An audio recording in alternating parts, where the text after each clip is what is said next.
Aries. Welcome to Pandora Astrology's monthly horoscope for November of 2021. Now, this month, you'll find a lot of activity in your eighth house, which is a house of intimate relating, sharing, and also financial entanglements. And if you have questions about any of those things, you can find a link for the 2 readings that might help you in the YouTube description below. The natal and transit reading can answer any questions generally that you might have, and particularly about finances. And the lifelong love reading can address your relationship situations. So I've got something interesting to report, which is that we've been having a transit of Saturn sextile Chiron going on most of this year, and you might not even know about it, but it's about to end. And so let's figure out how you can squeeze the last juice out of this before it's done. Saturn has been traveling along through your 11th house. Saturn brings discipline and structure wherever it goes. It demands that you show the utmost integrity in whatever house it occupies. This is the house of groups, communities, friends, people of like mind that you feel a tribal alignment with. This Saturn is saying, at this time, while Saturn is here, you've got to do more adulting in your friendships. You've got to make more serious choices about the communities that you engage with, and you've got to be an authority in those communities and tribes that you're a part of. Saturn will be traveling through this house for about 2.5 years, but we don't know exactly how long it will be in your 11th house until we actually see your chart. And that can only happen in a reading.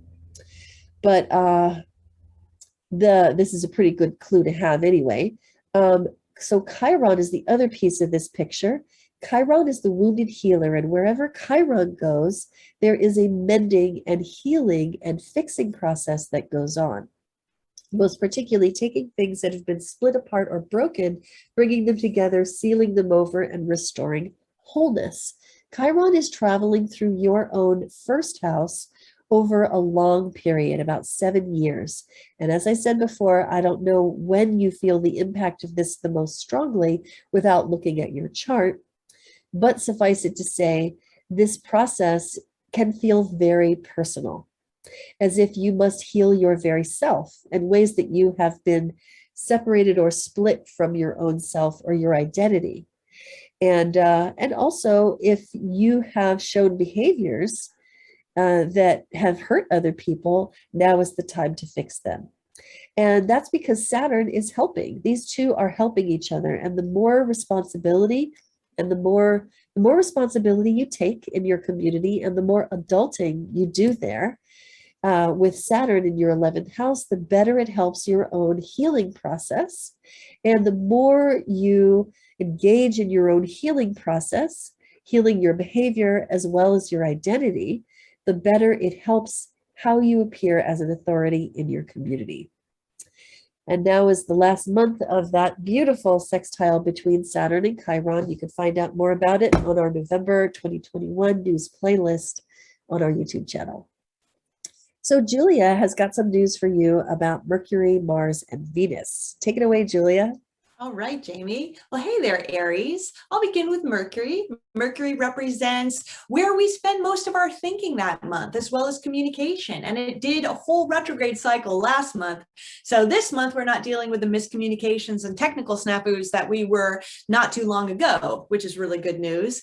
And Mercury for you, Aries, begins in your 7th house of partnership. So for the first 5 days of the month, you could be doing your best thinking if you have a partner to bounce your ideas off of, such as your boyfriend, girlfriend, or romantic partner, or a platonic best friend or a business partner. It can also be a great transit for hiring a consultant if you need to think through an issue like a lawyer or a doctor.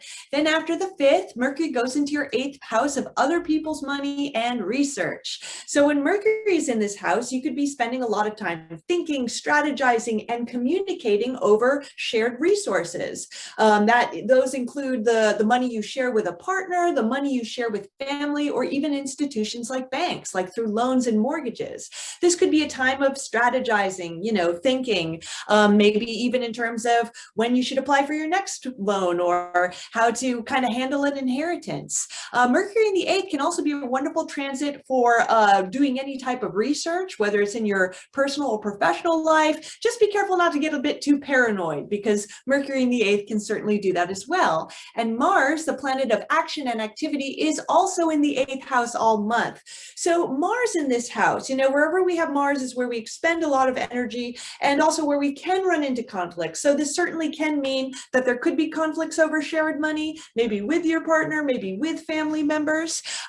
Mars in the 8th house can also be very sort of like driven towards 8th house things, maybe even social taboos, mysteries. Mars in the 8th can really kind of, have fun kind of exploring social taboos in all of their glory. I'll leave that to your imagination. And Mars in the 8th house can mean that you feel very sort of energized and invigorated to also get to the bottom of the something or to research something very thoroughly as well. Now, Venus, the planet of art, beauty, and pleasure, begins the month in your 9th house. 9th house is the house of expansion. It represents travel, education, even legal matters. So for the first 5 days of the month, you could, would be actually a really great time if you could go on like a little pleasure trip, because Venus brings pleasure wherever she goes. It can also be a wonderful time for all those Aries who are still in school, whether you're young and in school or going back to school as a grown-up. Venus in the 9th can mean that you get a little bit more pleasure or get along well with your teachers and your classmates too. Then on November 5th, Venus moves into your 10th house, where she's going to remain for the rest of the month. The 10th house is the house of career. It also represents your public reputation.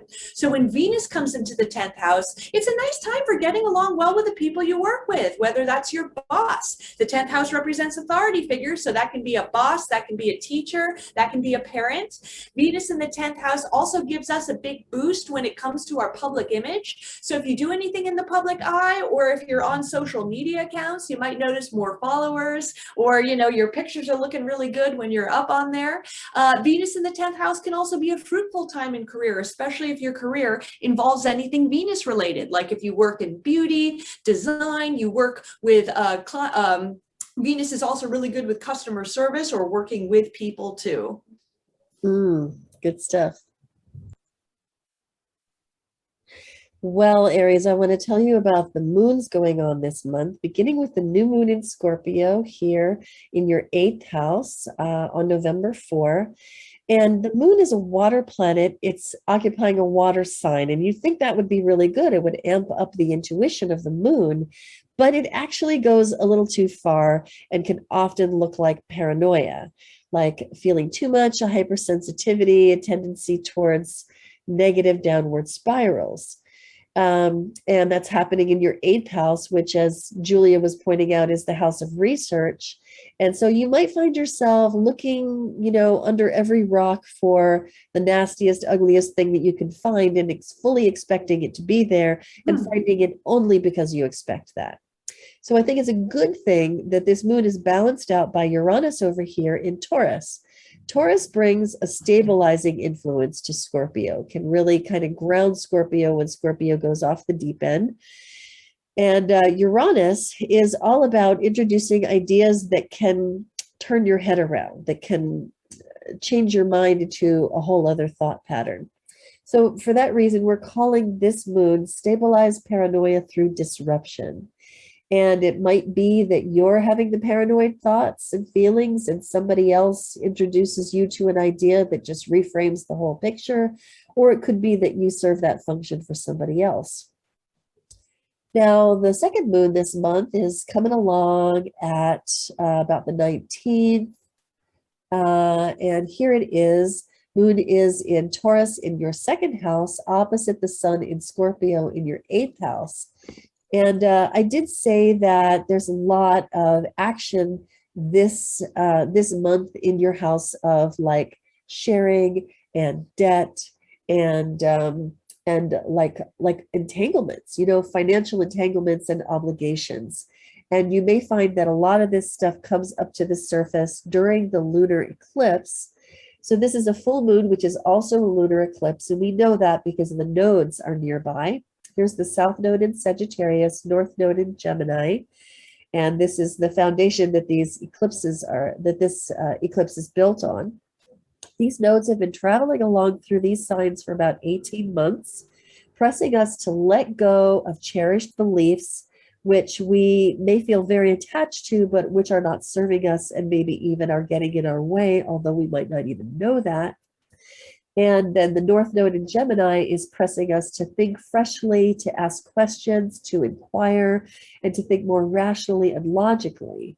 So this eclipse brings a lot of emotion into those conversations. And it wouldn't be at all surprising to see some arguments happening between people with very entrenched beliefs and trying to persuade each other over to their own point of view. So we're calling this one, it doesn't matter if you're right. And the reason we're calling it that is because this moon in Taurus is very, very stubborn. The sun in Scorpio, equally stubborn.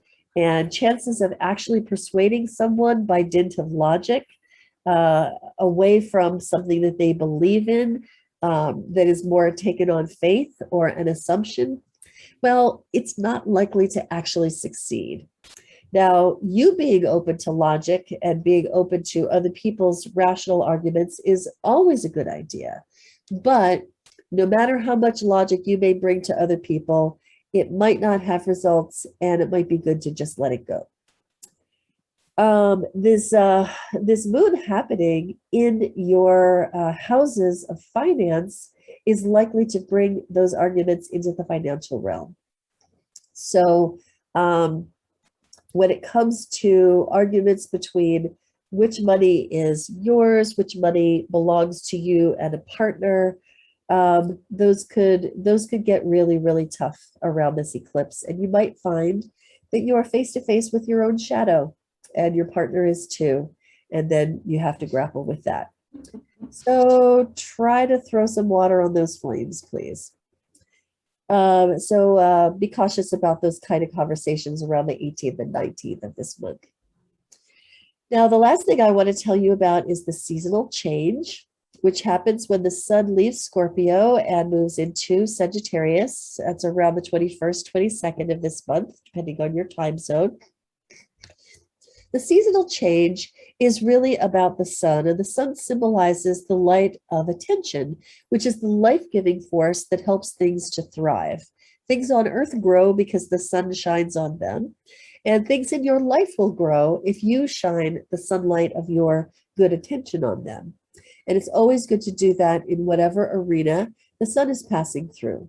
In this case, it's your ninth house, which is your own beliefs, your own worldview, and also the ways that you reconcile that with your experiences of foreign places and people in your life. So this is a really good month to show some tolerance, to show some big-heartedness, and to show some inclusivity in your worldview, and to expand it to be more inclusive of people whose views may be different from your own. A really great use of your attention this month. Well, Aries, that is what we have got for you. You can find more good stuff like this on our website, pandoraastrology.com, where you'll find your horoscope, the news of the month on the forecast page, and you can find us on the services page and get a reading, or look at the classes page and take a class. And until next time, we'll see you around the cosmos. Bye-bye. Bye.